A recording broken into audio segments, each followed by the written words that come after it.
आज हो गया 20 जुलाई और हम लोग आज 20 जुलाई के इम्पोर्टेंट करंट अफेयर्स को देखेंगे। आज हमारा सोर्स है द हिंदू और द हिंदू के 20 जुलाई के इम्पोर्टेंट न्यूज़ को हम लोग कवर करेंगे। अगर आप भी कर रहे हैं स्टेट पीसीएस, यूपीएससी या इस तरह के किसी अन्य एग्ज़ाम का प्रिपरेशन तो कर लीजिए चैनल को सब्सक्राइब। जुड़ जाइए हमसे, हम आपके प्रिपरेशन को बनाएंगे और भी बेहतर। द हिंदू के फ्रंट पेज पे एक न्यूज़ है जो कल पूरे दिन चर्चा में भी रही और माइक्रोसॉफ्ट के अपडेट से किस तरह की परेशानियां आई है लोगों को, इस विषय में ये चर्चा किया गया है। और ये आपके फ्रंट पेज पे पहला ही न्यूज़ देखने को मिलेगा माइक्रोसॉफ्ट अपडेट से जुड़ा हुआ। और एक बात, बीपीएससी 17वीं में जो लोग बैठना चाहते हैं उनके लिए कुछ इम्पोर्टेंट वीडियोज की सीरीज़ लगातार आ रही है। प्लेलिस्ट बनी हुई है बीपीएससी 17वीं की, आप वहां से जाकर के उन इम्पोर्टेंट वीडियोज को ज़रूर कवर कर लीजिएगा अगर आप इस पर एग्ज़ाम में बैठ रहे हैं। चलते हैं न्यूज़ की तरफ। तो माइक्रोसॉफ्ट ने कल एक अपडेट किया और उस अपडेट के बाद एक बाज़ार में आप कह सकते हैं कि अव्यवस्था जनरेट हो गया। एक्चुअली मामला क्या था उसको देखते हैं। एक आपको क्राउड स्ट्राइक जो है, ये एक Texas based cyber security firm है। इसने एक अपडेट लाया था माइक्रोसॉफ्ट के लिए। अभी उस अपडेट में कुछ फॉल्ट्स आ गए थे जिसकी वजह से डिजिटल सिस्टम्स जितने हैं, banking, hospitals, TV channel, telecommunication, ये सारे प्रभावित हुए। यहाँ तक कि जो फ्लाइट्स वगैरह है, विमान वगैरह, उनके भी उड़ान संबंधित दिक्कतें आई। और माइक्रोसॉफ्ट का ये जो अपडेट रहा, ये आप कह सकते हैं कि एक तरह से फ्लॉप तो था ही, लोगों के लिए ये बहुत अव्यवस्था कारक भी रहा। इसमें हुआ ये कि जिन जिन लोगों ने भी माइक्रोसॉफ्ट को कल अपडेट किया था उन सभी के स्क्रीन ब्लू हो गए और कीबोर्ड हो, माउस हो या जो भी आपका इंस्ट्रूमेंट्स था वो उसमें फिर काम नहीं कर रहा था, केवल एक ब्लू स्क्रीन आ गया था। तो ये एक फॉल्टी अपडेट था। जिन लोगों ने भी इस अपडेट को किया उन सारे लोगों को ये समस्याएं आई। कई टेलीविज़न चैनल भी इससे प्रभावित हुए। हमारा जो फ्लाइट्स एरिया है वो प्रभावित हुआ। इसमें जो इम्पोर्टेंट हमें एग्ज़ाम के दृष्टि से है वो भी हम लोग चर्चा करेंगे, उसको भी लिखेंगे। लेकिन आप एक बार ये कल्पना करके देखिए कि कितने ट्रस्ट करके डिजिटल सारे काम इन विश्वसनीय कंपनियों के विश्वास के ऊपर चलती है। ऐसे में अगर कोई फॉल्टी अपडेट आ जाए तो इसको लेके माइक्रोसॉफ्ट को भी आगे से अलर्ट रहना पड़ेगा। अपडेट जो है वो फाल्कन इन पॉइंट थ्रेट डिटेक्शन और रिस्पॉन्स प्रोडक्ट था, जो जिसको कि डेवलप किया था क्राउड स्ट्राइक ने। और ये क्राउड स्ट्राइक जो है ये एक साइबर सिक्योरिटी फर्म है, ये इस तरह के सॉफ्टवेयर्स को जनरेट करती है। तो जो एक पॉइंट हम लोगों का निकल करके आया वो ये है कि ये जो माइक्रोसॉफ्ट का अपडेट रहा, जो फॉल्टी अपडेट रहा, इसको डेवलप किसने किया है? तो इसको डेवलप करने वाली कंपनी का नाम क्राउड स्ट्राइक है। या कई बार यूपीएससी ऐसे कुछ शब्द पूछ लेती है कि हाल ही में चर्चा में रहा क्राउड स्ट्राइक क्या है। तो क्राउड स्ट्राइक जो है वो एक फर्म है, सॉफ्टवेयर फर्म है जो इस सॉफ्टवेयर्स वगैरह को डिज़ाइन करती है। आप Texas based cyber security firm है ये। अब इसमें एक और क्वेश्चन हमसे पूछ सकता है एग्ज़ाम की दृष्टि से कि ये जो फर्म है क्राउड स्ट्राइक, इसके सीईओ कौन है? तो ये जॉर्ज वुड्स है। ये आपको यहाँ पे मिलेगा। थोड़ा सा और अगर मैं राइट करता हूँ तो ये रहा आपको न्यूज़पेपर में जो इस न्यूज़ का जो लास्ट पैराग्राफ है उसमें इनका नाम दिया गया है। ये रहा। क्राउड स्ट्राइक के जो सीईओ है वो जॉर्ज वुड्स है। उन्होंने यूएस न्यूज़ चैनल में कहा कि वो इसके लिए डीपली सॉरी उन्होंने कहा है, उनको खेद है, उन्हें दुख है कि इस तरह का कुछ एक माहौल बना जो मार्केट में, इसको लेकर के ये दुखी है, इनको खेद है और ये आगे ऐसा रिपीट नहीं करेंगे।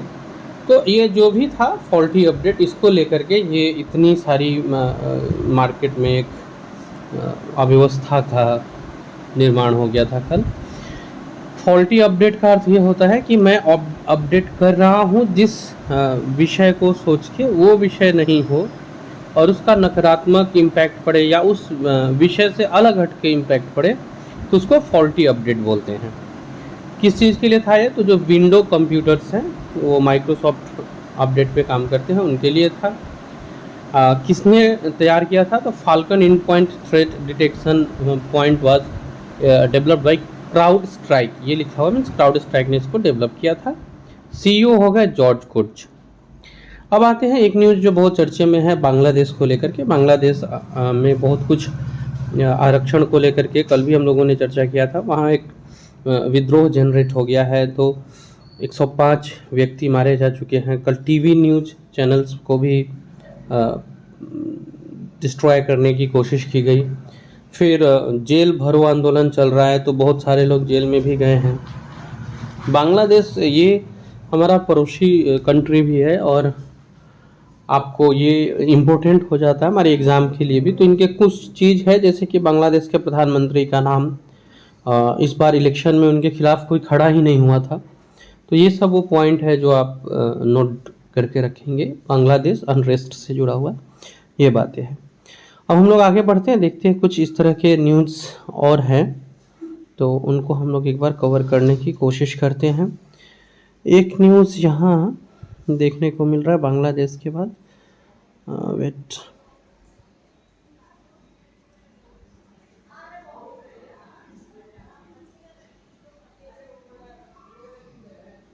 इस फ्रंट पेज पे और कुछ विशेष न्यूज़ है नहीं। कांवड़ यात्रा जो है वो उस पे इंटायर रूट को लेकर के है ये आपको ग्लिच इन सॉफ्टवेयर अपडेट, अभी हम लोग जो चर्चा कर रहे थे उसी को लेकर के अंदर भी इसके ऊपर एक्सपर्ट लोगों के विचार को दिया गया है, जो आप पढ़ सकते हैं, मेंस की दृष्टि से कुछ हेल्पफुल हो। हम देखते हैं प्रीलिम्स के लिए अगला क्या न्यूज़ होता है इम्पोर्टेंट, उस तक चलते हैं।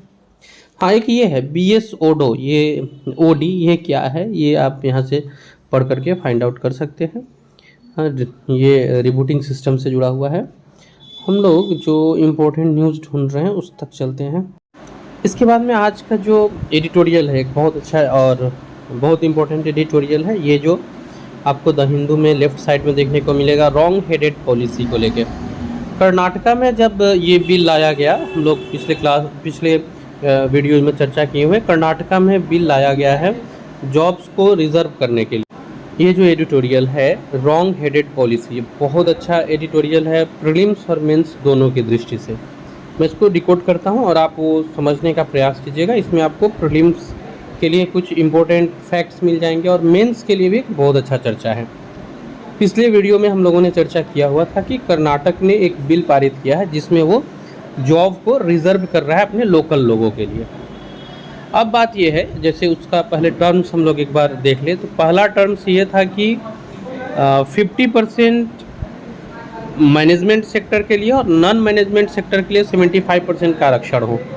तो पहला जो है वो तो 75% है, या फिर इस तरह से अगर आप लोकलाइज्ड कर रहे हैं तो ये अनकॉन्स्टिट्यूशनल है। पहला बात ये, इस तरह के जो मामले होते हैं, अगर ये मामला न्यायालय तक जाता है, जो कि जाना चाहिए, तो वहाँ इसको अनकॉन्स्टिट्यूशनल बता दिया जाएगा। और किस आधार पे ये होगा मैं वो आगे आपके साथ चर्चा कर रहा हूँ।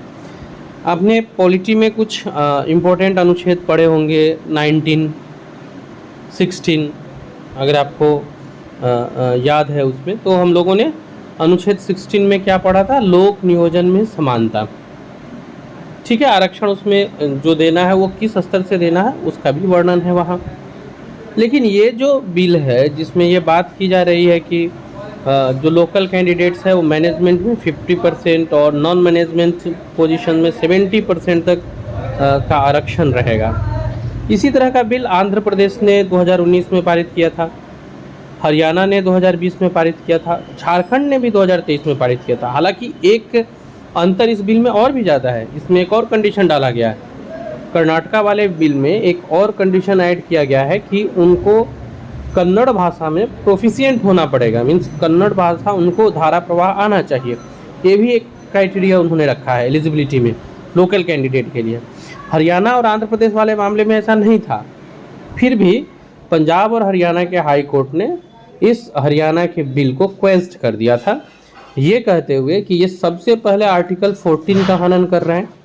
क्योंकि आर्टिकल 14 क्या है, इक्वलिटी के बारे में बात करती है, समानता के बारे में बात करती है।